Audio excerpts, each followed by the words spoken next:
দায়টা সরকারের দায়, তাদের নিজেদেরও দায়। দোষটা উভয় পক্ষে দোষ।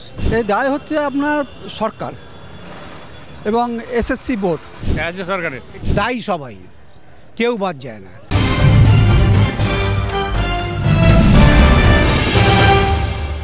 ধর্না, বিক্ষোভ, আন্দোলন, দীর্ঘ আইনি লড়াই, কিন্তু শেষ সম্বল হয়েছে তাদের চোখের জল। সুপ্রিম কোর্টের একটি রায়ে চাকরি গেছে প্রায় 26,000 জনের। এই 26,000-এর মধ্যে যোগ্য এবং অযোগ্যরাও রয়েছেন। অযোগ্যদের চাকরি যাওয়াটা মেনে নিলেও যোগ্য শিক্ষার্থী বা যারা শিক্ষক যারা চাকরি করছিলেন তাদের এই চাকরি যাওয়াটা মেনে নিতে পারছে না অনেকেই। যদিও সুপ্রিম কোর্টের এই রায়ের পর চলছে রাজনৈতিক চর্চা, কিন্তু এই যে যোগ্য যারা শিক্ষক তারা চাকরি হারালেন তার দায় টাকার কি মনে করছেন সাধারণ মানুষ? দায়টা সরকারের দায়, তাদের নিজেদেরও দায়। তাদের ভাবা উচিত ছিল যে এইটা একদিন তো যেতেই হবে। যখন চাকরিটা করছে তখন প্রথমেই যখন বলল যে এটা 26,000 মতন চাকরি চলে যেতে পারে, তো 26,000 জনের মধ্যে যখন আমারও নাম আছে, তখন আমার নামটা কেন আছে আমি তাদের মধ্যে যোগ্য, যে আমি যোগ্য কিনা সেটা নিজেকেই প্রমাণ করতে হবে। দায় কী করে বলি বলুন তো, কী বলবো, দায় কার?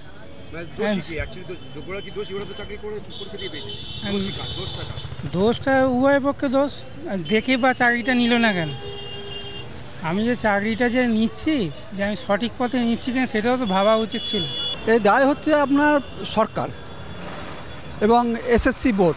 কোর্ট যখন সময় দিয়েছিল, 1 বছর সময় দিয়েছে, তারা কেন ওএমআর সিট দেখায়নি, কেন যোগ্য অযোগ্যতার আলাদা করে দেখায়নি?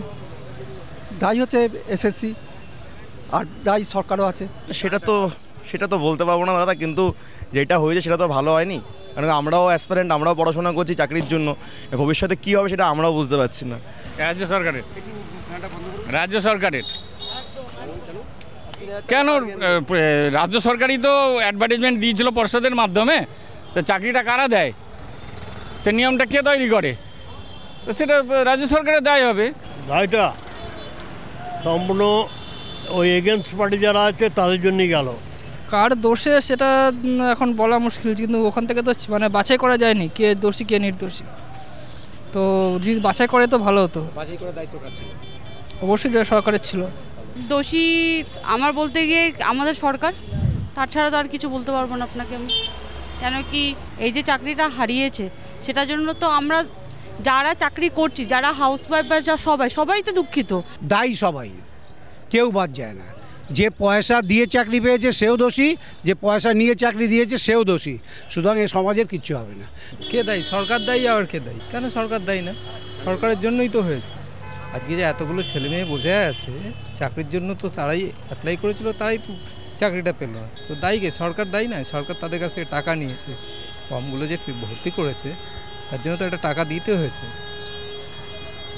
দায়ী কে? সরকার দেয়নি?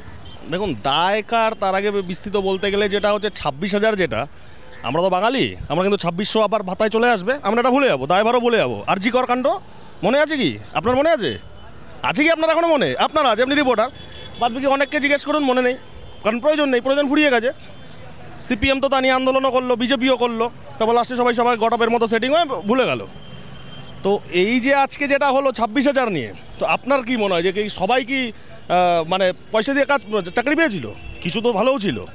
দেখুন, আমরা দোষ বা কার দোষ আর কার দোষ নয় তার জন্য তো আর আমাদের নিজেদের বক্তব্যের কোনো জায়গা নেই। এখন মহামান্য আদালত যেটা করেছে আমাদের কিছু করার নেই।